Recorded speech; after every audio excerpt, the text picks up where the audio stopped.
सर्व अच्युत गोत्रे बंधू आणि भगिनी, त्याचप्रमाणे साधुसंतांना दंडोत प्रणाम.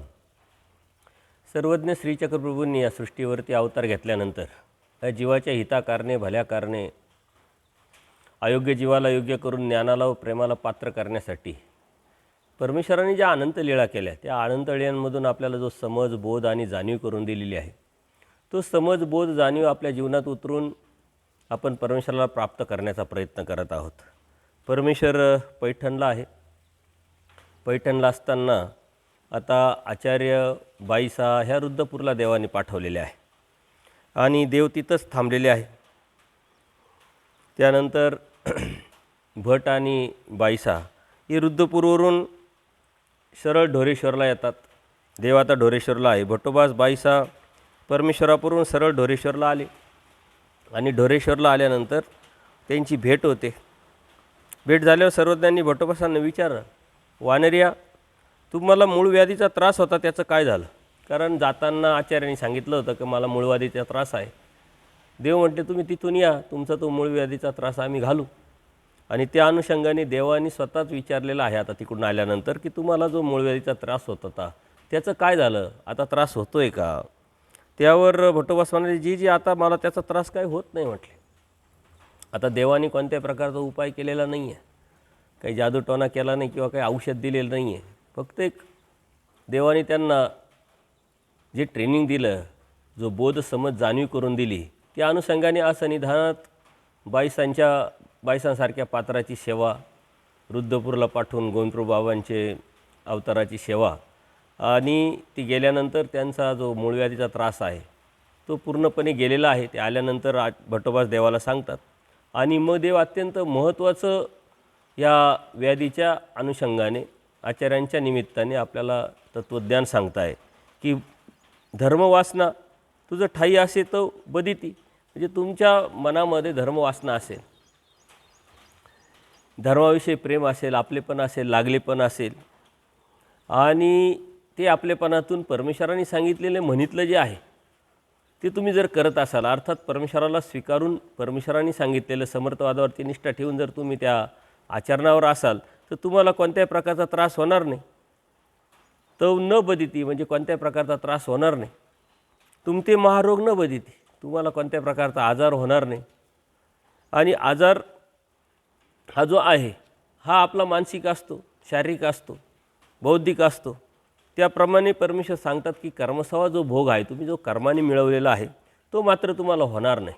कारण परमेश्वराला अनन्यभावी शरण आल्यानंतर ऋणाईच्या दृष्टांतातून 50% जे भोग आहे ते तर परमेश्वर नासून टाकतात. राहिलेले दैवसवा जो भोग आहे तो मात्र भोगावा लागतो. आणि त्या अनुषंगाने आपल्याला आजही अनेक साधुसंत दिसतात की अनुसरलेले आहे, आचार करताय, ज्ञान आहे, परंतु तरी काहीतरी व्याधीने पीडित आहे. तर ते व्याधीने पीडित असलेले दैवसवा भोग, जे कर्मसवा भोग आहे, मानसिक आहे, वाचिक आहे, ते कुंठलं, ते सुंकवलं, परंतु राहिलेलं जे दैवसवा भोग आहे, प्रारब्ध जो भोग आहे तो मात्र भोगावाच लागतो. परंतु त्या भोगामध्येही अत्यंत कवड न्याय, आपल्याला खूप मोठा आजार असेल तर अत्यंत कमी याच्यामध्ये परमेश्वर ते भोगून घेतात. कारण भोग हा भोगितल्याशिवाय संपत नाही आणि म्हणून दैवसवा भोग भोगतो. असं म्हणून सर्वज्ञांनी अत्यंत महत्त्वाचे इथं दृष्टांत सांगितलेले, पाणी चोरी याचा दृष्टांत. तर जे पाणी असतं म्हटलं एखाद्या मडक्यामध्ये, एखाद्या भांड्यामध्ये जर टाकलं तर त्याचं एक टाकल्यानंतर अनेक दरवाजातून ते पाणी निघत असतं, अनेक त्या भांड्यातून पाणी निघत असतं. एक जर धरलं तर दुसऱ्यातून वाहतं, दुसरं धरलं तर तिसऱ्यातून वाहतं. अशा पद्धतीनं पाणी किती टाकलं तर ते वाहतच राहतं. परंतु मुख्यद्वार जे आहे ते जर धरलं तर मात्र त्यातून पाणी जाणं थांबतं आणि ते भांडं भरतं. हे आपण लक्षात घेतलं पाहिजे. तसंच एक विद्या झाली तर दुसऱ्या विद्या बाकी असतेच, दुसरी विद्या झाली तर तिसरी विद्या बाकी असते, चौथी विद्या झाली तर पाचवी विद्या बाकी असते, आणि सर्वच विद्या झाली तर ब्रह्मविद्या बाकी असते. पण ब्रह्मविद्या जर झाली, त्याची जाणीव, बोध जर झाली तर मात्र सकळही विद्या आपल्याला झालेल्या असतात. तैसे एक इंद्रिय जर धरलं तर दुसरं इंद्रियाचा त्रास, दुसरं इंद्रिय धरलं तर तिसरा इंद्रियाचा त्रास, आणि सर्वच इंद्रिय धरले तर जिभेचा त्रास. त्यापेक्षा जिभेला जर पकडलं तर सर्वच इंद्रिय पकडल्यासारखं आहे. अर्थात परमेश्वर सांगतात की तुम्हाला जो मूळव्याधीचा त्रास झाला आकाशातून झाला, खाण्यातून झालेला आहे. आणि ही जीभ जी आहे ही अत्यंत महत्त्वाची. कर्मराटीमध्ये म्हणतात, ज्यांनी जीभ जिंकली त्यांनी जग जिंकलं. आणि जिभेतून दोन गोष्टी आपण करत असतो, एक तर जेवण आणि बोलणं. या दोन्ही गोष्टीवर जर आपण ताबा कंट्रोल केला, संयम ठेवला, तर मग खऱ्या अर्थाने आपली साधना फळाशी येत राहते आणि परमेश्वरापर्यंत आपण पोहोचत राहतो. आणि त्याच ज्या गोष्टी आहे त्या आपल्याला पकडता येत नाही, आपण जीभ धरत नाही आणि बाकीच्या स्वभाव मात्रेच्या गोष्टी करतो. जीभ न धरता मात्र आपण आचाराच्या गोष्टी करतो, विचाराच्या गोष्टी करतो. परंतु जे महत्त्वाचं आहे, जे मुख्य आहे, ते जर पकडलं तर आपोआपच त्या सर्व गोष्टी पकडल्यासारख्या आहे. आणि ब्रह्मविद्याशास्त्राच्या माध्यमातून हेच आपण समजून घेतलं पाहिजे, लक्षात घेतलं पाहिजे, समज आणि जाणीव करून घेतली पाहिजे की नेमकं आपल्याला करायचं काय. खूप आचार करणं हा विषय नाही आहे, अचूक आचार करणं अत्यंत महत्त्वाचं आहे. मोजका यथार्थपणे अचूक आचार करणं महत्त्वाचं आहे. एक न धड भाराभर चिंत्या काय उपयोगाच्या नाही. सर्व धर्म जाणताय, सर्व धर्म करतोय असं म्हणणारे जे लोक आहे ते काहीच करत नाही. परंतु आपल्या वृत्तीला, प्रवृत्तीला, प्रकृतीला वेळ काळ परिस्थिती समजून उमजून त्यावेळेस ती जी गोष्ट आपण जर करत राहिलो तर मात्र परमेश्वरापर्यंत आपण पोहोचणार आहोत. आणि म्हणून परमेश्वराने सांगितलं आहे की जीभ जर धरली, मुख्य जे आहे ते आपण पकडा, मुख्य जे आहे ते आपण समजा, मुख्य जे आहे ते आपण जाणून घ्या. आणि ते जर केलं तर नक्कीच तुम्हाला जो त्रास आहे तोही दूर होईल, अडथळे दूर होतील आणि परमेश्वरापर्यंत तुम्ही नक्की याल. मग भट्टोबासांनी जी जी म्हणून श्रीचरणावर मस्तक टेकवत सर्वज्ञांनी पुन्हा खडकुलीला आता गमन केलेलं आहे. पैठणवरून देव पैठणला होते, ढोरेश्वरला आले. ढोरेश्वरला इथं सर्वांच्या भेटी झालेल्या आहेत. आणि आल्याबरोबर देवानी भक्ताची काळजी म्हणून ही विचारल्यानंतर देवाने त्यांना निरूपण केलेलं आहे आणि त्यांचा जो त्रास आहे तो पण घालवलेला आहे. कारण बऱ्याचशा ज्या व्याधी आहे ह्या खाण्यातून होत असतात, पाण्यापिण्यातून होत असतात. स्वभावाला मात्रा जर दिली तरच त्या गोष्टी थांबू शकतात. म्हणून आपण काय खातोय, कधी खातोय, कोणाचं खातोय आणि कोणत्या हेतूचं खातोय यावरती जर आपण साधकाने लक्ष दिलं तर आपल्याला जो व्याधी आहे, आपला जो त्रास आहे हा न होण्यात जमा राहील. परंतु हीच जी गोष्ट आहे ही आपण लक्षात घेत नाही. देवाने तर आपल्याला भिक्षेचं अन्न खायला लावलेलं आहे. 11 अशी सूत्र आहे देवाने आहारावरती सांगितलेलं आहे. इंद्रियार्थ रसून सेवा, प्राणी जागण्यासाठी जितकं लागतं तेवढं गरजेचं आहे. त्या पद्धतीनं रेंदिया चेंदी आहे, काला करून आहे किंवा अहेतुक जे आहे ते, आणि भिक्षेचं, अशा अनेक गोष्टी ज्या आहेत त्या आपण जर देवाने सांगितलेल्या त्या जर आपण स्वीकारल्या आणि त्या जर आपण केल्या तर नक्कीच आपल्याला यावरती खूप मोठा फरक पडतो. आणि जोपर्यंत आपली शारीरिक स्वस्थता आपल्याला लाभत नाही तोपर्यंत मानसिक स्वस्थता, चित्तता, स्वस्थता आपल्याला लाभू शकत नाही.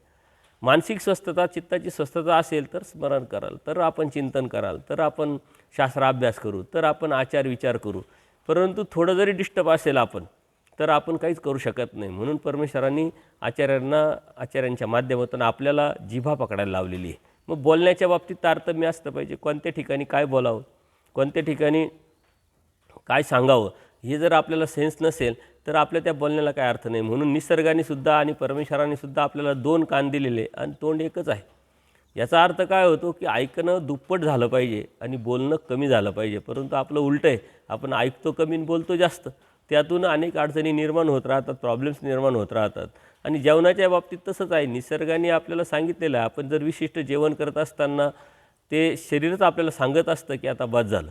ढेकर येतं, दुसरा ढेकर येतं, तिसरा ढेकर येतं. परंतु परमेश्वराने जे सांगितलेलं तत्त्वज्ञान हे जर आपण समजून घेतलं तर परमेश्वराच्या तत्त्वज्ञानातून आपल्याला आपल्या जीवनाची एक लाईफस्टाईल सांगितलेली आहे. परमार्ग तुमचं जीवन किंवा जीवन कसं जगावं, सकाळी उठल्यापासून संध्याकाळपर्यंत साधकाची साधना कशी असावी, जगण्याची रीत कशी असावी, पद्धत कशी असावी, तीच लाईफस्टाईल कशी असावी. हे नुसते वासनिकांनीच किंवा साधू संतांनीच करायचा असा विषय नाही. सर्वसामान्य नामधारकसुद्धा त्यांनी जर समजून घेतलं तर आपोआपच त्याचं जीवन सुंदर होऊन जाईल, स्वस्थ होऊन जाईल, समाधानी होऊन जाईल. आणि परमेश्वराच्या मार्गामध्ये राहत असताना कळत न कळत कितीतरी आचार त्याच्याकडून घडेल आणि परमेश्वराची प्रसन्नता निर्माण होऊन त्याचे अडथळे दूर होतील. म्हणून परमार्ग हे आपलं जीवन आहे. परमार्ग ही एक लाईफस्टाईल आहे. धर्मामध्ये काही नुसते कर्मकांड, विधी, अंधश्रद्धा, ऋतुवैकल्य असं सांगितलेलं नाही आहे. ते उलट न सांगता परमेश्वराने खरा धर्म यथार्थपणे आपल्याला पोचवलेला आहे. कसं वागावं, कसं बोलावं, कोणाबरोबर राहावं, कोणाबरोबर जावं, कुठं प्रवास करावा, झोपावं कसं, कोणत्या पद्धतीनं झोपावं, प्रत्येक सूक्ष्म गोष्टी आपल्याला सांगितलेल्या आहे. आणि तीच साधना आहे आणि तीच लाईफस्टाईल आहे. ती साधकांनी साधूंनीच करायची असते असं नाही. नामधारक वासनिकांसाठी सुद्धा हे जे तत्त्व आहे हे जर त्यांनी स्वीकारले तर त्याचं जीवन अत्यंत सुंदर होऊन जाईल, त्याचे अडथळे दूर होऊन जातील, स्वस्थता निर्माण होईल, समाधान निर्माण होईल आणि खऱ्या अर्थाने त्याचं जीवन सुंदर होईल. म्हणून नामधारक वासनिकांनी या चरित्राच्या माध्यमातून किंवा अभ्यासाच्या माध्यमातून, शास्त्राभ्यासाच्या माध्यमातून आपलं जीवन कसं असावं आणि कशा पद्धतीने देवाने आपल्याला जगायला लावलेलं हे जर समजून घेतलं तर खरंच त्याचं जीवन खूप सुंदर होते. त्यानंतर देवाने खडकाळीला अवस्थान केलेलं आहे. खडकाळीला देव आलेले आहे आणि त्या खडकाळीला आता दररोजच निरूपण करताय देवाची प्रवृत्ती कोणत्या वेळेस काय सांगण्याची असते. आचार्य समोर असतात आणि आचार्यांची चिकित्सा जे भक्त लोक आहे त्यांना सांगण्याचा उद्देश, परंतु निमित्त मात्र आचार्य आहे. एका कोणत्या तरी प्रसंगावरून एके दिवशी सर्वज्ञ म्हणाले, वानर्या याशी स्त्रीवेशी अवतार धरणे नाही. परमेश्वर सृष्टीमध्ये अवतारतात परंतु पुरुष वेशासच अवतारतात, कारण स्त्रीवेशामध्ये ते अवतार घेत नाही असं परमेश्वर सांगताय. आणि अत्यंत महत्त्वाचं आहे, कारण आज कर्मराटीमध्ये जर बघितलं तर कितीतरी स्त्री देवता आहे आणि त्या स्त्री देवतेलाच खूप मोठा मान वगैरे दिला जातो, परंतु ती गोष्ट वेगळी आहे. आणि परमेश्वर मात्र स्त्रीवेशात कधी अवतार घेत नाही. आचार्य विचारतात का नाही घेत? सर्व स्त्री दे अनाधिकार, पराधीन, उत्तम नाही, जीवोद्धार कार्यासाठी उत्तम नाही म्हटले. ईश्वर अवतार तो उत्तम देहात होतो. आता इथं स्त्रीच्या देहामध्ये परमेश्वर अवतार घेत नाही याचा अर्थ देवानी स्त्रीच्या बाबतीत नकारात्मक विचार मांडलेले आहे असं होत नाही. तर ते स्त्रीदेहाचा जो लेप आहे, स्त्रीदेहाचं जे वैशिष्ट्य आहे, लक्षण आहे, ते परमेश्वर सांगतात की स्त्रीदेह जो आहे तो अनाधिकारी. याचा अर्थ काय का तो पराधीन असतो, ती स्वतंत्रता नसते. आजच्या काळामध्ये आता स्त्रीला बऱ्याच गोष्टीची स्वतंत्रता जरी असली तरी लिमिटेशन मर्यादा मात्र आजही आहे, उद्या राहणार आहे. त्या अनुषंगाने तो उत्तम नाही, जीवोद्धार करण्यासाठी उत्तम नाही. जर आपण सहजच विचार केला की परमेश्वराने स्त्रीवेशात अवतार घेतला तर काय काय अडचणी येऊ शकतात. त्यांना हिंडणं फिरणं अवतार होऊ शकतो, ते पराधीन होऊ शकतात, त्यांना त्यांच्या मनाने स्वतंत्रता राहू शकत नाही. आणि त्यानंतर प्रापंचिक गोष्टीच्या माध्यमातून आता देवाने सुद्धा अवतार घेतल्यानंतर ज्या ज्या जीवाची कण होती त्या कणवेत परमेश्वराने सुद्धा जो विषय प्रेम आहे त्या अधिकारी जीवाला विषय प्रेमाच्या माध्यमातून प्रापंचिक जीवनामध्ये प्रवेश केलेला आहे. तोच जर स्त्रीवेशामध्ये प्रापंचिक प्रवेश जर परमेश्वराने केला तर किती अडथळे येऊ शकतात. आणि या अनुषंगाने परमेश्वर सांगतात की तो उत्तम देह नाही, पुरुष देह उत्तम आहे, सर्वाधिकारी आहे. त्यात नर आणि जो देह आहे तर त्या परमेश्वर अवतरले आणि म्हणून सृष्टीमध्ये परमेश्वर अवतार घेतात. आपल्या धर्माचे म्हणजे अर्थात हिंदू धर्माचे काही सिद्धांत आहे, त्या सिद्धांतातला अत्यंत महत्त्वाचा सिद्धांत आहे की पुनर्जन्म. जन्माला आलेला मनुष्य मरतो, मेलेला मनुष्य जन्माला येतो आणि हे चक्रातून बाहेर पडायचं असेल तर भक्ती करावी लागते. आणि ती भक्ती कोणाची? परमेश्वराची. अनन्य भावे शरण जाऊन त्या परमेश्वराची भक्ती केली तरच आपल्याला मुक्ती मिळेल. भगवद्गीतेमध्ये बी हेच तत्त्वज्ञान अर्जुन देवाला परमेश्वराने सांगितलं आणि स्वामी श्री चक्रधारींनी हेच तत्त्वज्ञान पूजनीय माई भट आहे, महादाई साई आचार्य यांच्या माध्यमातून आपल्याला सांगितलं आहे. आणि दुसरा अत्यंत महत्त्वाचा सिद्धांत आहे, या सृष्टीमध्ये परमेश्वर अवतारतात.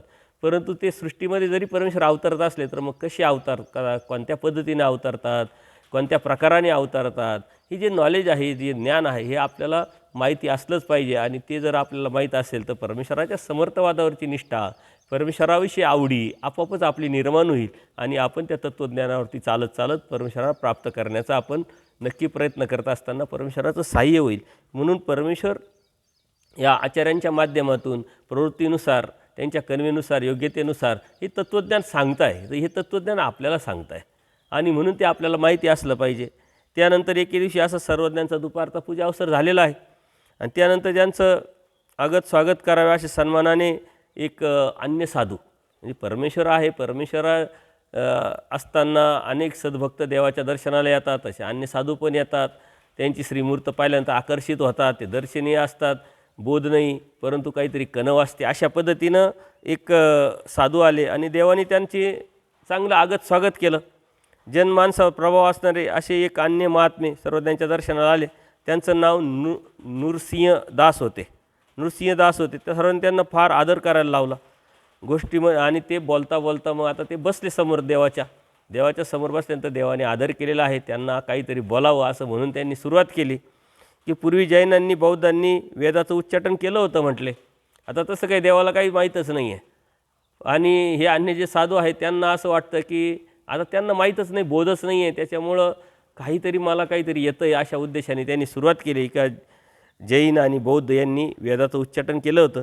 त्या वेदांची प्रतिष्ठापना भट्टाचार्यांनी केली म्हटले आणि 18 जैन साधूंना उकळत्या तेलात कढईत घातले म्हटले. तेव्हापासून वेदमार्ग चालू झाला आणि असे ते पुण्यवान आचार्य होते. आता हे त्यांनी सांगितल्यानंतर सारे आजूबाजूला बसलेले होते, आचार्य नागदेव होते, सर्वच होते. परंतु ते सर्व ऐकल्यानंतर ती गोष्ट सांगितली आणि त्यांना असं वाटलं की मी काहीतरी खूप वेगळं सांगितलं असे समाधान मानायला लागले. आणि देव म्हणतात, आचार्य नरक. तुम्ही ज्याला आचार्य म्हणतात त्याच्याविषयी समाधान व्यक्त करतात त्यांना तर नरक झालं, म्हणजे जे आचार्य जे आहे त्यांना नरक झालं म्हटले. ते म्हणाले, जी ते कसं काय? हिंसा पाप, पापातो नरक. म्हणे त्यांनी हिंसा केली. आणि ही पुराणातली खूप मोठी कथा आहे.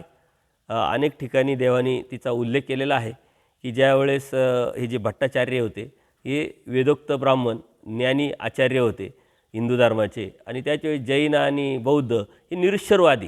त्यांचा उदो होत असताना कुठंतरी चर्चा झाली, आणि चर्चा होत असताना हे वेदाचा अभ्यास सांगायचे आणि ते निरीश्वरवाद मांडायचे, ते याद्वैतवाद मांडायचे. त्यातून हे हरले, आणि हरल्यानंतर मात्र त्यांनी यांना सांगितलं की तुम्ही आमचे आता गुलाम आहे, तुम्ही आमचे शिष्य आहे, तुम्ही आम्हाला आता नमस्कार करायचा, दररोज दंडोत घालायचा. अशा पद्धतीनं ती पैज हरल्यामुळं आणि त्या चर्चेमध्ये हरल्यामुळं त्यांना एक नियम दिला. आणि मग यांच्या मनामध्ये मात्र भट्टाचार्यांच्या मनामध्ये एक प्रतिशोध निर्माण झाला. ते काय हरले नव्हते मनातून. आणि मग त्यांनी सांगितलं ठीक आहे, आणि ते दररोज मग त्या जैन आणि बौद्ध जे आहे त्यांना ते दर्शन करायला यायचे, दंडोत घालायला यायचे. एके दिवशी त्यांनी सांगितलं आपल्या शिष्याला का तू जा आणि त्यांना सांग का आमचे जे गुरु आहे भट्टाचार्य ते आजारी पडले, त्यामुळं ते येऊ शकले नाही, त्यांच्या निमित्ताने आम्ही आलो. मग एकदा झालं, दोनदा झालं, तिसऱ्या दिवशी झालं. अशा पद्धतीने 2-4 दिवसानंतर मग त्या भट्टाचार्यांनी सांगितलं आपल्या शिष्याला का त्यांना सांगा का आमचे गुरु आजारी होते, ते वारले, आणि काय करावं आता, असं विचार म्हटले. आणि अशा पद्धतीनं त्यांना सांगितलं का ते वारले, आता काय करावं. म्हटले आता तुमच्या वेदामध्ये काय सांगितलं तशा पद्धतीनं क्रिया करा. आणि अशा पद्धतीने निरोप आल्यानंतर ते भट्टाचार्यांनी मांडी आफळली, म्हणजे अर्थात ती मी जिंकलो आणि तुम्ही शेवट वेदाचाच आधार घेतला आणि वेदोक्तच तुम्ही करायला लावले, याचा अर्थ वेद तुम्ही मानता आणि तुम्ही आता हरले. अशा पद्धतीनं ते आले आणि त्यांनी परत त्यांना हरवलं चर्चेत. आणि जैन आणि जे बौद्ध आहे, जैन अर्थात, ते हरल्यानंतर म्हटले आता मग तुम्ही सांगा आता आम्ही काय करावं. आणि मग हे भट्टाचार्य ह्या अहंकारामध्ये त्यांनी उकळत्या तेलामध्ये त्यांचे जे जैन आहे हे जैन तेलाच्या कढईत घातले, उकळत्या तेलात. 18 जैन साधूंना त्यांनी उकळत्या तेलात कढईत जाळून टाकलं, मारून टाकलं. आणि नंतरच्या काळामध्ये त्यांना उपरती झाली आणि मी खूप मोठं पाप केलं, हिंसा केली असं म्हणून मग त्यांना दुःख झालं. आणि मग आता ह्या हिंसेचं प्रायचित्त म्हणून काय घ्यावं. आणि मग वेदामध्ये त्यांनी अभ्यास केल्यानंतर विचारल्यानंतर त्यांना सांगितलं का ज्या पद्धतीनं आपण केलं तेच प्रायचित्त आपल्याला घ्यावं लागेल. आणि मग त्यांनी पूर्ण अंगाला शेण लावलं, ते शेण जे आहे ते सुकवलं आणि नंतर खालून आपल्या पायाच्या बोटापासून काडी लावली आणि ते जळत जळत जळत ते स्वतः मरून घेतलं. म्हणजे अर्थात हिंसा तर केलीच केली, स्वतः हिंसेने गेले. आणि परमेश्वराने सांगितलेले सिद्धांत आहे, आत्मघात अशी कोणी ठाव नाही का. ज्याने आत्मघात केला कोणाचा तरी किंवा स्वतःचा आत्मघात झाला तर त्याला कोणीच ठाव नाही, ते तर नरकातच जाणार आहे. त्याच्यामुळं अशा पद्धतीनं देवाने त्यांना सांगितल्यानंतर त्यांच्या लक्षात आलं की आपण काय मानत होतो आजपर्यंत, यावर ते गप्प राहिले. आणि गप्प राहिले, सर्वज्ञांनी त्याविषयीच्या भीतीची छटा त्याच्या मनामध्ये, त्याच्या चेहऱ्यावरती जे समाधान वाटत होतं, सुख वाटत होतं, मी काहीतरी वेगळं सांगितलं आणि वेदाच्या अनुषंगाने आपला वेद किती श्रेष्ठ आहे असं सांगत होतो. देवाने तर ते खोडलं, आणि नुसतं खोडलंच नाही तर आपल्याला त्यातलं यथार्थ जे सत्यता आहे ते सांगितलं ना. आपण आचार्यांना आजपर्यंत काय मानत होतो, भट्टाचार्यांना, आणि ते तर नरकात गेले. अशा पद्धतीने त्यांच्या चेहऱ्यावरती अत्यंत भीती निर्माण झाली. तेच भट्टोबाससुद्धा होते. ते ऐकून भट्टोबासांनासुद्धा थोडासा द्वेष, शिशारी निर्माण झाली का आजपर्यंत हे वेदोक्त ब्राह्मण काय समजत होते आणि काय समजतात. अशा पद्धतीनं वीट आला. मग महात्मे थोडा वेळ बसले, त्यांना काय आता बोलायलाच काही जागाच राहिली नाही. आणि अत्यंत स्तब्ध होऊन शांततेने बसल्यानंतर ते नमस्कार करून निघून गेले. अशा पद्धतीनं परमेश्वर जे अन्य साधू आहे, अन्य लोक आहे, आल्यानंतर त्यांची कणव असेल किंवा त्यांची हे असेल, ऑलरेडी आता देवाने त्यांना हे एवढं निरूपण केल्यानंतर अप्रत्यक्षरित्या त्यांनी लगेच देवाला तर दर्शन घेऊन देवाच्या ठिकाणी, आणि देवा आपण कोण आहोत किंवा काहीतरी विनंती करायला पाहिजे होती, उपहाराची असेल किंवा काहीतरी सेवेची असेल, जे बी असेल ते. परंतु जो जीव असतो या जीवाची कणव जर असलीच पाहिजे, परंतु कणवाबरोबर संस्काराबरोबर चिकित्सा असली पाहिजे. तुमच्याकडे कणव आहे, तुमच्याकडे संस्कार आहे, पण चिकित्सा नसेल तर तुम्ही थांबून जातात. म्हणून तशा पद्धतीने ते थांबून गेले. त्यांच्या कणवेत परमेश्वराच्या ठिकाणी ते आल्यानंतर परमेश्वराने आदरतिथ्य केल्यानंतर त्यांच्या मनामध्ये एक आम निर्माण झाला. आणि मग आता आम्ही कोणीतरी विशिष्ट आहोत हे सांगितल्यानंतर मात्र देवाने गप्प नाही बसले. देवाने त्याला निरूपण केलं. त्याचं जे अयथार्थ ज्ञान होय, अन्यथा ज्ञान आहे, त्यातून ते काढलं परंतु ते मात्र निघाले नाही. अशा पद्धतीनं देवाने त्यांना निरूपण जरी केलं, त्यांना योग्य मार्ग जरी सांगितला आणि दाखवला, तरी मात्र त्यांना पकडता आला नाही. हे पकडणं महत्त्वाचं आहे. आपल्याला परमेश्वर तत्त्वज्ञान सांगतात, अनंत लीळेच्या माध्यमातून समज देतात, जाणीव देतात, बोध करून देतात, प्रसंगानुरूप तत्त्व सांगतात, आचार विचारप्रणाली सांगतात. पण आपण जर स्वीकारलं नाही तर त्याला काही अर्थ नाही. म्हणून ते स्वीकारलं पाहिजे. त्याला स्वीकारलं तेव्हा परमेश्वराला स्वीकारलं. परमेश्वराला स्वीकारलं याचा अर्थ परमेश्वराचे तत्त्व, सिद्धांत, आचार विचारप्रणाली स्वीकारली. नुसतं आपण देवाला स्वीकारलं आणि देवाची भक्ती करतोय असं म्हणून देवाने सांगितलेलं मात्र काहीच करायचं नाही, त्याला काही अर्थ नाही. देवाने सांगितलेलं करणं म्हणजे देवाला स्वीकारणं आहे आणि हे आपण समजून घेतलं पाहिजे. असंच एके दिवशी सर्वज्ञांचा पूजावस्था झालेला आहे. देव खडकावर आसन झालेला आहे, जवळच भक्तजन बसलेले आहे आणि अप्राप्तीविषयीचे निरूपण होत असताना देमाईसा आलेले आहे. सर्वज्ञ म्हणाले, परमेश्वर कशाने मात्र प्राप्त होत नाही. देव निरूपण करतात, आचार्य आहे, देमाईसा आहे, बाईसा आहे, सर्वच आहे, सर्व सद्भक्त. आणि देव म्हणतात पुत्र संपत्ती आहे, धनसंपत्ती आहे, कल संपत्ती आहे, यांनी कशाने परमेश्वर प्राप्त होत नाही म्हटले. ईश्वर असा प्राप्त होणारा नाही म्हटले. निरूपण केलं, भक्तजनाने निरूपण ऐकलं आणि मग भटोबासनं मात्र प्रश्न निर्माण झाला, शंका निर्माण झाली. चिकित्सा करतात की ते का परमेश्वर प्राप्त होत नाही म्हटले जीवाला. तर मग देव सांगतात, एक जीव कर्म चांडाळा, एक कृतज्ञ, एक प्रतारक आहे म्हटले, एक वंचक आहे, एक विश्वासघाती, एक मात्रद्रोही, गुरुद्रोही, मार्गद्रोही, गोत्रद्रोही, स्वामीद्रोही, असे परमेश्वरद्रोही वेगवेगळ्या ह्या ज्या प्रत्येकामध्ये काही ना काही दोष आहे, काहीतरी दोष आहे. आणि त्या दोषामुळं निर्दोष असा जीवच नाही. जोपर्यंत हा जीव निर्दोष होत नाही तोपर्यंत तो परमेश्वराला प्राप्त करू शकत नाही. आणि म्हणून कोणताही जीव परमेश्वराला प्राप्त करू शकत नाही. परमेश्वराने खूप मोठं तत्त्व सांगितलं आहे का परमेश्वराला जीव कधीच प्राप्त करू शकत नाही, परंतु परमेश्वर या जीवाला प्राप्तीला नेत असतो. आद्यंत्य दैव मध्य पुरुष बोध परमेश्वर देतात आणि प्राप्तीला परमेश्वर नेतात. पण मधलीकड ही जीवाची असली पाहिजे. तो प्रयत्न आहे आचाराचा, त्यागाचा, विचाराचा, त्यावरती चालण्याचा, सातत्यपूर्ण प्रयत्न करण्याचा जो कड आहे तो मात्र जीवाचा असला पाहिजे. म्हणून जीवामध्ये एवढं सामर्थ्य नाही, एवढी ताकद नाही का तो परमेश्वराला प्राप्त करेल. जीवामध्ये एवढी ताकद नाही, सामर्थ्य नाही का तो परमेश्वराला ओळखेल, जाणवेल. कोणताही जीव, आता साहित्यिक लोक सारं लीळाचरित्र वाचतात, सूत्रपाठ वाचतात, सारे ग्रंथ वाचतात, परंतु देवाची जाणीव झाली का त्यांना? नाही. परमेश्वर जाणीचे, परमेश्वर पाविजे. परमेश्वर जोपर्यंत जाणीव करून देत नाही तोपर्यंत ह्या जीवाला परमेश्वराची ओळख जाणीव होत नाही. आणि जोपर्यंत परमेश्वर या जीवाला प्राप्तीला नेत नाही तोपर्यंत हा जीव प्राप्तीला जाऊ शकत नाही. परंतु मधला कड हा आपला आहे. पण आपण भाग्यवान आहोत का आपल्याला परमेश्वर कळाला आहे, परमेश्वर समजला आहे. जीव, देवता, प्रपंच आणि परमेश्वर याचे कार्यकारण स्वरूप लक्षण घेऊन आपण परमेश्वराने सांगितले जे तत्त्वज्ञान आहे त्यावरती चाललो तरच आपल्याला परमेश्वर प्राप्त होईल. नाही तर अनेक जीव आहे का कितीतरी अज्ञानात, अन्यथा ज्ञानात, अंधश्रद्धेत भक्ती करत असताना परमेश्वर म्हणून भक्ती करताय आणि त्यातून आपलं जीवन वाया घालवत आहे. परंतु आपलं तसं नाही. परमेश्वराने आपल्याला सरळ सुपर हायवे दिलेला आहे, तत्त्वज्ञान स्पष्ट आणि पारदर्शक दिलेलं आहे. परमेश्वर कोण आहे, त्याचे नामं काय आहे, ते राहतात कुठं, तुम्हाला काय आचार करायचा, काय आचार केला तर तुम्हाला काय प्राप्त होईल, सर्व आपल्यासमोर स्पष्ट आहे. आपला भूतकाळ सांगितला देवाने, आपलं वर्तमान काळ सांगितला आणि आपलं भविष्यकाळ पण सांगितलं आहे.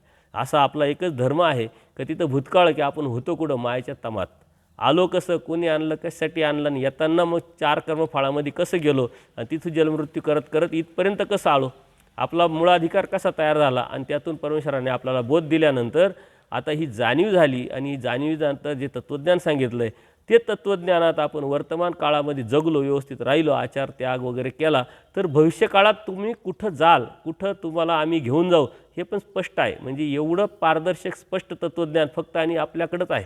एवढं पारदर्शक तत्त्वज्ञान असूनही मात्र आपण जर सुधरत नसेल आणि त्या रस्त्यावरती जात नसेल तर याचा अर्थ आपण परमेश्वराला स्वीकारलेलं नाही. परमेश्वराला स्वीकारणं म्हणजे परमेश्वराने सांगितलेल्या रस्त्यावर चालणं, परमेश्वराने सांगितलेल्या आचारा विचारा तत्व सिद्धांतावरती चालणं, कोणत्याही प्रकारची तडजोड न करता त्यावरती निश्चयात्मक बुद्धी निर्माण करून त्या परमेश्वराच्या तत्त्वज्ञानाला स्वीकारणं आणि सातत्यपूर्ण प्रयत्न करणं हे महत्त्वाचं आहे. आणि मग देवाने सांगितलं का असे जीव निर्दोष कोणीच नाही म्हणले, त्याच्यामुळं तो कशाने प्राप्त जीवाला करू शकत नाही. आता असं निरूपण केल्यानंतर निरूपण संपलं. आता अनेक भक्त आहेत तिथं, परंतु अनेक भक्तांवरती त्याचा काय परिणाम झाला हे मात्र कुठं झालं नाही. पण आचार्यांवरती खूप मोठा परिणाम झाला आणि आचार्य दुःख करायला लागले, विचार करू लागले, ह्या दोषा वेगळा कुणी दिसत नाही आणि माझ्या ठिकाणी असे अनंत दोष आहे, आजपर्यंत मी काय केलं. त्याचा सारा भूतकाळात ते गेल्यानंतर त्यांच्या लक्षात आला का आपण किती असंत कर्म केले, किती वाईट कर्म केले, किती पापं केलेले आणि त्यातून मी आता निघणारच नाही आहे तर मला देव प्राप्त होणारच नाही. आणि अशा पद्धतीनं त्यांना सात्विकता उपजली आणि अत्यंत दुःख करायला लागले. भटोबास दुःख करू लागले, रडायला लागले. आणि मग ज्या ठिकाणी भटोबास बसलेले आहे, रडत आहे, देव सर्वज्ञ आहे, दयाळू माळू कृपाळू आहे, परमेश्वर गुंफेत गमन करतात आणि भटोबास तिथे बसून रडू लागलेले असताना देव विचारतात की काय हो रडता कशाला म्हटले, रडून काय व्हाल म्हटले, रडून काय झालं म्हटले. भटोबास म्हणले जी देव कशाने जर प्राप्त होत नसेल तर जगून उपयोग काय म्हटले. अशा पद्धतीने ते रडायला लागल्यानंतर देवाने मग त्यांना आधार दिलेला आहे की हा का रडलेला काही परमेश्वर होईल, रडून काही परमेश्वर होतो का. आपण रडत राहतो पण देवासाठी कधीच रडत नाही. मला हे पाहिजे, मला ते पाहिजे, देवा मी एवढी भक्ती करतोय, मला असं भेटलं पाहिजे, मला तसं, याच्यासाठी आपण आयुष्यभर रडत राहतो. प्रापंचिक सुखासाठी, प्रापंचिक अभिलाषेपोटी रडत राहतो, परंतु देवासाठी आपण कधीच रडलेलं नाही. देवासाठी जेव्हा रडाल तेव्हा आपला कर्मनाश होऊन आपली योग्यता प्राप्त होईल, मग परमेश्वर आपल्याला भेटेल. आचार्य रडत होते देवासाठी का मी अनंत जन्मात अनंत सृष्टीत तर केलंच आहे, परंतु ह्या पूर्वकर्मामध्ये सुद्धा कितीतरी पापं केलेली आहे आणि याच्या व्यतिरिक्त, या दोषाच्या व्यतिरिक्त मी नाही आहे, तर मला देव कसा भेटेल. आणि देवानेच सांगितलं म्हटल्यानंतर त्यांना अत्यंत दुःख झालं, रडायला लागले. आणि मग देव म्हणतात रडून काय परमेश्वर होत नाही म्हटले. खडकेशी कपाळ घ्यापा जरी होय तरी तो जयापरी हो त्याची परी होईल की म्हटले. जर खडकावर जर आपण कपाळ फोडलं तर देव होणार आहे का, कपाळ मोक्ष होईल, कपाळ फुटेल, परंतु ते होणार नाही म्हटले. परंतु परमेश्वराने जे सांगितलेलं आहे ते जर आपण केलं तर परमेश्वर होईल म्हटले. आणि मग परमेश्वराने काय सांगितलं आहे, येथून म्हटले ते कीजे, म्हणजे परमेश्वराने आचार विचार सांगितला आहे, तत्व सिद्धांत सांगितले. परमेश्वराने काय केलं हे आपल्याला करायचं नाही आहे, परमेश्वराने काय सांगितलं हे आपल्याला करायचं आहे. आणि हे जर आपण समजून घेतलं तर धर्म इतका सोपा, सरळ आणि अत्यंत परमेश्वरापर्यंत परमेश्वरच घेऊन जाणार आहे. फक्त त्यासाठी आपल्याला वासना, हाव धरणं आणि सातत्यपूर्ण प्रयत्न करणं हे महत्त्वाचं आहे. देव म्हणतात रडू नका, रडदिना काजळी पडेल. एवढं दुःख करताना तुमच्या मनामधली जी परमेश्वर प्राप्तीची जी भावना आहे किंवा जी ज्योत आहे तिला काजळी पडेल, ती विझेल, म्हणून जास्त दुःख करू नका म्हटले. आणि त्या पद्धतीनं धैर्य राहावं, धीर पकडायचा, धीर धरायचा. अशा कोणत्या अडीअडचणी संकटामध्ये खचून जायचं नाही. देवानी आचार्यांना धीर दिलेला आहे, समजून सांगितले, तसं आपल्यालासुद्धा धीर दिलेला आहे. हो, ज्या प्रकारे प्राप्त होईल त्याविषयी चर्चा करावी, विचारावं, आचरण करावं. तुम्ही चिकित्सा केली पाहिजे, कशाने प्राप्त होईल, काय करावं लागेल, काय केल्याने मला देव होईल, अशा पद्धतीने जर विचारलं आणि विचारून जे ऐकलं त्यास जर आचरणात आणलं तर देव होईल म्हटले. अशा पद्धतीनं परमेश्वरांनी स्पष्ट त्यांना पारदर्शक सांगितलेलं आहे. मग बटवास ते कोणत्या प्रकारे सर्व ऐसा असे का अन्य धर्मे न करून विखो नसेवी. अन्य धर्म करू नका, म्हणजे परमेश्वराच्या व्यतिरिक्त, परमेश्वरांनी सांगितलेले जे तत्त्वज्ञानाच्या व्यतिरिक्त अन्य जे धर्म आहे, म्हणजे देवतेचे ऋतुवैकल्य, कर्मकांड, अंधश्रद्धा, हे काही करू नका म्हटले. आणि विषय शेवू नका, म्हणजे काय, विषय जो अभिलाषा आहे प्रापंचिक सुखाची, विषय का एकमुख, देऊ आवडे, खाऊ आवडे, घेऊ आवडे, आणि विकाराच्या अनुषंगाने परमेश्वर सांगितलं जर ते तुम्ही नाही घेतलं, तुम्ही नाही उपभोगलं तर तुम्हाला इथंच सुख आहे, इथंच आनंद आहे. परमेश्वर आनंदाला तर तुम्हाला नेणारच आहे, परंतु हे न करता, म्हणजे दोनच तत्व देवाने सांगितलं आहे. अन्य जो धर्म आहे तो करायचा नाही आणि विखो नसे, म्हणजे विषय सेवायचं नाही. हे दोनच आचार जरी देवाने सांगितले आचार्यांना, आपल्याला सांगितलं, त्या दोन गोष्टी जरी केल्या साधकाने तरी परमेश्वर प्राप्त होईल. खूप काही करण्याची गरज नाही. परमेश्वराने अप्रत्यक्षरित्या आपल्याला जे तत्त्वज्ञान सांगितलेले ते आपल्याला आपण करण्याचा तत्त्वज्ञान आहे, परंतु आपण बायांगाने धार्मिकता करतो आहे. आणि ही बायांगाच्या धार्मिकतेमध्ये अडकल्यामुळं खऱ्या अर्थाने परमेश्वरांची जी धार्मिकता आहे ती आपल्याला लक्षात येत नाही. आणि म्हणून आपल्याला धर्म अवघड वाटतो, कठीण वाटतो, आणि म्हणून त्या कठीण वाटण्यातूनच आपण करायला सुरुवात करत नाही. म्हणून देव म्हणतात का तुम्ही जे आम्ही सांगितलं ते जर केलं तरी तुम्हाला सुख प्राप्त होईल. भटवांचे जी एवढे दोष आहेत तर मग परमेश्वर कसा प्राप्त होईल. मग परमेश्वर म्हणतात केतुले एक अनिष्ट उपसाते, मग केतुले एक अंतर आहे ते जणी, म्हणजे परमेश्वर उद्धारता आहे आणि तो उद्धारतोच आहे म्हटले. त्याच्यामुळं कधीतरी तुम्ही अनुसरले आणि त्या अनुसरण्याने स्वीकारलं तर त्यावेळेस तुम्हाला आम्ही उद्धार करू, उद्धार होत नाही असं नाही म्हटले. चला उठा म्हणे. अशा प्रकारे सर्वजणांनी त्यांचं सांत्वन केलं, कारण परमेश्वराने या जीवाचा उद्धार करण्यासाठी तर सृष्टीची निर्मिती केली, साऱ्या देवतेला कामाला लावलं, स्वतः अवतार घेतला, वाडीवाडी फिरून अधिकारी जीवाला निमित्त करून तत्त्वज्ञान आपल्यापर्यंत पोचवलं, आपल्याला बोध दिला, जाणीव दिली. आणि मग तरीही जीवाचे उद्धार कसा होणार नाही. देव म्हणतात जीवाचा उद्धार करायसाठी तर हा सारा उपद्व्याप झाला, याचा केला, याचा अर्थ जीवाचा उद्धार आम्ही करतो, अयोग्य जीवाला योग्य करतो. म्हणून परमेश्वर ही आपले अलौकिक असा अवतार आपल्याला भेटलेला आहे की ज्याला फक्त जीव उद्धारण्याचं व्यसन आहे, अयोग्य जीवाला योग्य करण्याचं व्यसन आहे. कोणताही उपाधिमंत नाही, उपाधिमंत अवतार नसल्यामुळे उभयदृश्य अवतार आहे. आणि त्याच्यामुळं कटीप्रदेशी फक्त राहणं साधं त्या पद्धतीनं परमेश्वर अयोग्य जीवाला योग्य करतात. आणि मग सर्वज्ञांनी त्यांचं सांत्वन केलं आणि सांत्वन केल्यानंतर त्यांनी अत्यंत महत्त्वाचा सुरीचा दृष्टांत सांगितला. आता सुरीचा दृष्टांत हा खूप मोठा आहे. त्याचे तात्विक अर्थ जर आपण समजून घेतला तर आपल्या जीवनामध्ये परमेश्वर प्राप्ती करण्यासाठी काय नेमकं करावं, साधकाने कसं असावं हे सांगितलेलं आहे. म्हणले गावामध्ये एक कलई लावणारा एक येतो म्हटले, आणि तो कलई लावताना सारे गावातले लोक इळे खिळे भांडे कुंडे लोखंडी काय असेल ते घेऊन येतात. तसा एक शेतकरी पण असतो, त्याच्याही वळचणीला एक सुरी पडलेली असते. त्याला वाटतं आपणही करून घेऊन जावं, म्हणून तो सुरी उचलतो आणि त्याच्याकडे घेऊन जातो. तो आता ते काम करता करता त्या सुरीकडे पाहतो, हातात घेतो, उलटी करतो, पाहतो, आणि त्याच्या मनातल्या मनात तो म्हणतो की ही सुरी तर खूप चांगली आहे, ती जर व्यवस्थित केली तर राजाला राजाला गिफ्ट देण्यासारखे ते योग्यतेचे आहे म्हटले. पण आता याच्याकडून घ्यावा कशी? आणि मग ते त्याला म्हणतो, भाऊ याचे काही जास्त काही होणार नाही, याला खूप गंज चढलेला आहे, हे करता करता तुटून जाईल फुटून जाईल, त्यापेक्षा 2-4 आणे घेऊन जा, याची मी खिळी आळी करील काहीतरी म्हटले. त्यालाही ते पटतं आणि तो 2-5 पैसे काय जे असेल त्यावेळेची जी आहे 2-5 आणे तो घेऊन जातो. आणि मग मात्र याचं चक्र फिरायला सुरुवात करतं. हा काम करतो आहे, परंतु याचं लक्ष मात्र त्या सुरीवर आहे. ज्यावेळेस एखादा गिराईक नसेल, थोडी वेळ भेटली का त्या सुरीला घेतो, त्याला पाण्यात टाकतो, त्याचा गंज काढतो, मग तेल लावतो, मग त्याचं जाळात टाकतो, अशी त्याच्यावरती खूप मोठी प्रक्रिया करते. परंतु ही प्रक्रिया लगेच करत नाही, कारण त्याला वेळ नाही, त्याला कामही करावं लागतं, जबाबदारी पार पाडावं लागते, लोक गिराईक आले त्यांचं द्यावं लागतं. आणि मग त्यावेळेस तो थोडा वेळ जो स्पेस भेटतो मधला, त्या मधल्या स्पेसमध्ये तो त्याचं कार्य करत राहतो त्या सुरीच्या माध्यमातून. परंतु त्याचं जे ध्यान आहे, त्याचं जे लक्ष आहे, त्याचं जे ध्येय आहे, कंटिन्यू त्याचं पूर्णपणे आता वेद निर्माण झाला त्या सुरीवरच असतं. तसं आपण संसार जीवनात जगत असताना आपल्या इंद्रियांच्या माध्यमातून, स्वभावाच्या माध्यमातून, आपल्या जबाबदारीच्या माध्यमातून, संग्रह पाळण्याच्या माध्यमातून, समाजव्यवस्था करण्याच्या अनुषंगाने आपण कुठे जाऊ, कुठे राहू, काही करू, परंतु आपलं ध्येय आपल्या नजरेच्या समोरून गेलं नाही पाहिजे. आपल्या मनात आपली भावना, आपल्या बुद्धीच्या ठिकाणी आपली परमेश्वर प्राप्तीची जी भावना आहे ही सतत तेवत ठेवली पाहिजे.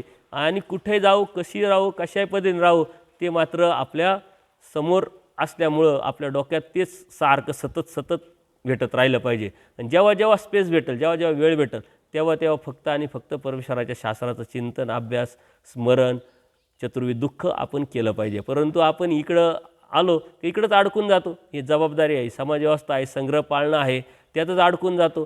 त्याच्यामध्ये साधना करत असताना मग समाजव्यवस्था पाळताना कर्मकांडात जातो. पारायण कर, स्थान कर, विडे वा, अन्नदान करा, पंचावतार उपार घाला, यात अडकल्यानंतर तो परमेश्वर प्राप्तीचं जे ध्येय आहे ते मात्र आपण विसरून जातो. किंवा नामधारक वासनिक आहे, सांसारिक जीवन जगत असताना, संग्रह पाळताना जे जबाबदाऱ्या आहे कौटुंबिक, त्या पाळता फक्त आणि फक्त सकाळ संध्याकाळच्या देवपूजेपुरतंच हा आपण राहतो. परंतु जेव्हा त्याला जाणीव होते, बोध होतो, त्या बोधाचं लक्षण काय आहे का परमेश्वर प्राप्तीची हाव, इच्छा, तळमळ, चतुर्विध दुःख हे त्यांनी करावं, परंतु त्याला वेळ भेटत नाही. परंतु जेव्हा स्पेस भेटेल तेव्हा त्याला ते करण्यासाठी जेव्हा हे करील, कधी करील, जेव्हा त्याच्या हृदयात, तुझ्या मनामध्ये तोची व्हावा, तोची भेटावा, ही जी ज्योत आहे ही अखंड त्यांनी तेवत ठेवली तर. म्हणून आपलं जे ध्येय आहे हे ध्येय आपल्या नजरेसमोर गेलं नाही पाहिजे. आणि मग तो ती सुरी आपल्या कामाची जबाबदारी पार पाडत असताना त्या सुरीकडे लक्ष ठेवून ती पूर्णपणे व्यवस्थित करतो आणि राजाला तू भेट देतो. आता ती सुरी इतकी सुंदर झालेली असते की तो राजा जेवताना झोपताना तो बरोबरच ठेवतो, तिला अजिबात वेगळं करत नाही. तसं परमेश्वर म्हणतात की हा जो जीव आहे, परमेश्वर जीवाशी बोधरातृत्व देऊन चारी ज्ञाने निर्वाळूनी प्राप्ती करून ईश्वर प्राप्ती मिळवते. म्हणजे हा जो जीव आहे या परमेश्वर त्याला बोध देतात आणि या बोधाच्या माध्यमातून ते जे कृत्य कार्य करतो त्यावरती परमेश्वर पूर्णपणे लक्ष ठेवून त्याला परमेश्वराच्या प्राप्तीपर्यंत घेऊन जातात. परंतु त्यासाठी हा जीवाचा प्रयत्न असला पाहिजे, त्या जीवाची कड असली पाहिजे, त्याचा सातत्यपूर्ण प्रयत्न असला पाहिजे. नाही तर 2-4 दिवस धार्मिकता केली स्मशान वैराग्यासारखं आणि नंतर विसरून गेले. बरेच नामधारक वासनिक मला भेटत राहतात, नाही हे सुरू केलं परंतु मग कामाच्या याच्यात विसरून गेलो, मग वेळच भेटत नाही, असंच नाही तसंच नाही. हे जे कारणं आहे हे परमेश्वराच्या जे बोध दिला त्या बोधाच्या लक्षणात बसत नाही. कारण कामं तर प्रत्येकालाच आहे, परंतु या कामाच्या राड्यामध्ये आपण काम करत असताना जसं नियोजन करतो, सकाळी उठल्यानंतर दात घासणं आहे, आंघोळ करणं आहे, नंतर नाश्ता करणं आहे, त्यानंतर कामावर जाणं आहे, कामावरून आल्यानंतर काय करणं, सर्व जबाबदाऱ्या आपण वेळेवर आणि व्यवस्थित पार पडत असतो. मग कोणाच्या लग्नाला जाणे, मौतीला जाणे, दुःखात जाणं, हे सुखात जाणं, सर्व गोष्टी समाज व्यवस्था सर्व पाळत असतो. हे बरोबर नियोजन असतं आपल्याला, परंतु ह्या नियोजनामध्ये धर्माचं नियोजन आपल्या जर लेखी नसेल तर आपल्याला धर्म कळाला नाही. आणि या नियोजनामध्ये ते नियोजन जर असेल तर ह्या छोट्याशा धर्माच्या नियोजनातून या साऱ्या ज्या गोष्टी आहे त्या आपण व्यवस्थितपणे पार पाडू शकतो. अन्यथा आपल्यामुळे मलिनत्व येऊन धर्मावर जाण्याची शक्यता असते. म्हणून आपण जे वेळ नाही असे जे कारण सांगतो ते अत्यंत चुकीचं आहे. वेळ मात्र कोणालाच नसतो आणि वेळ आल्यानंतर मात्र आपल्या हातात काहीच वेळ राहत नाही. ती वेळ येण्याच्या अगोदर ही वेळ काढणं हे अत्यंत गरजेचं आहे. आणि ती वेळ जर धर्मासाठी खूप नाही, दररोजचा अर्धा तास 1 तास जे बी आहे ते आपण नियोजनबद्ध केलं तर मात्र आपल्याला वेळ आहे. आणि म्हणून एक इंग्लिश लेखक आहे, त्यांनी सांगितलं ज्यांना खूप भरपूर कामं आहे त्याच्याकडे भरपूर वेळ पण आहे, ज्याला काहीच काम नाही त्याच्याकडे वेळ पण नाही म्हटले. त्याच्यामुळं हे ज्या गोष्टी आहे, कारण भरपूर काम आहे त्याच्याकडे वेळ असण्याचं कारण का, त्याच्याकडे नियोजन आहे. ते नियोजन करून तो बरोबर तो वेळ काढू शकतो. आता कितीतरी जबाबदारी मोठी असलेले जे लोक, त्यांना आपण जर भेटायला गेलो तर त्यांची अपॉइंटमेंट घेऊन जावं लागते. मग आपण भेटायला गेलो त्यांना खूप काम आहे म्हणजे आपल्याला भेट देत नाही असं नाही आहे. ते नियोजन करून मग आपल्याला वेळ देतात. म्हणून नियोजन आपल्या जीवनाचं, आपल्या हिताचं जोपर्यंत आपण करत नाही, परमेश्वर प्राप्तीचं करत नाही, तोपर्यंत आपल्याला परमेश्वरही भेटत नाही. म्हणून नियोजन अत्यंत महत्त्वाचं आहे.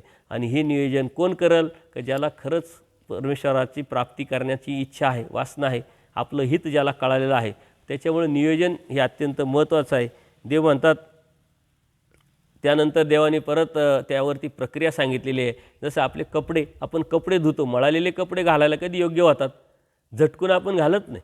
ते आपण एखाद्या पावडरमध्ये भिजत टाकतो, भिजल्यानंतर तास 2 तासानंतर ते काढतो, काढल्यानंतर आपटतो, परत साबण लावतो, परत ब्रशनी घासतो, परत आपटतो आणि घासल्यानंतर आपटल्यानंतर परत चांगल्या पाण्यात टाकतो. चांगल्या पाण्यातून 1-2 वेळा काढल्यानंतर मग ते पिळतो, झटकतो, सुकवतो, सुकवल्यानंतर आपण प्रेस करतो आणि मग तेव्हा तो कपडा घालण्यायोग्य होतो. तसं परमेश्वराच्या प्राप्तीला जाण्यासाठी आपल्याला आपल्यावरती प्रक्रिया करावं लागेल. तेव्हा आपल्या मनातले अनंत जे दोष आहे, अनंत कर्माचे जे दोष आहे, मळ आहे, ते निघून जातील आणि आपण स्वच्छ होऊ. स्वच्छ झाल्यानंतरच आपल्याला परमेश्वरासमान आपल्याला परमेश्वर करतील आणि त्याच वेळेस परमेश्वर आपल्याला प्राप्तीला नेणार आहे. पण ही प्रक्रिया आपल्याला आपल्यावरती करायची. परमेश्वरांनी बोध देऊन आपल्याला ह्या प्रक्रियेच्या शाळेमध्ये आणून टाकलेलं आहे. एखाद्या मुलाला जसं शाळेत घातल्यानंतर त्याला मात्र पुढचं करायचं राहतं, अभ्यास करायचा आहे, परीक्षा देणं आहे, जाणं आहे, योग्य वेळी जे बी करायचं ते करणं आहे. तसं कैवल्याच्या या कॉलेजमध्ये परमेश्वराने आपल्याला ॲडमिशन दिलेलं आहे. ही परमेश्वराची खूप मोठी कृपा आहे. परंतु ती ॲडमिशन नंतर मात्र जे बी करायचं हे आपला कड असला पाहिजे, आपला प्रयत्न असला पाहिजे. आणि त्या प्रयत्नातून जर आपण परमेश्वराच्या प्राप्तीला जर सुरुवात केली तर परमेश्वर सहाय्य करतात. म्हणून मराठीमध्ये म्हण आहे, प्रयत्नार्थी परमेश्वर. याचा अर्थ काय, जर प्रयत्न जर केला तर परमेश्वर प्राप्त होऊ शकतो. तर बाकीचं दुसरं काय आहे, परमेश्वराच्या पलीकडं तर काहीच नाही, सारा अलीकडं आहे. जर प्रयत्न केला तर परमेश्वर प्राप्त होऊ शकतो. तर बाकीच्या कोणत्याच गोष्टीचं कारण सांगणं हे अत्यंत चुकीचं आहे. म्हणून परमेश्वर प्राप्त होतो आणि हे परमेश्वराने आपल्याला सांगितलेलं आहे. त्याच्यासाठीच अवतार घेतला, त्याच्यासाठी सृष्टी केली, त्यासाठीच आपल्याला बोध दिलेला आहे. परंतु बोध देऊन परमेश्वराने जो आपल्याला समज, जाण आणि जाणीव करून दिलेली आहे ती आपल्या जर जीवनात उतरवली तर नक्कीच आपल्याला परमेश्वर प्राप्त होईल. सर्वज्ञ श्री चक्रधर स्वामी की जय. दंडवत हो.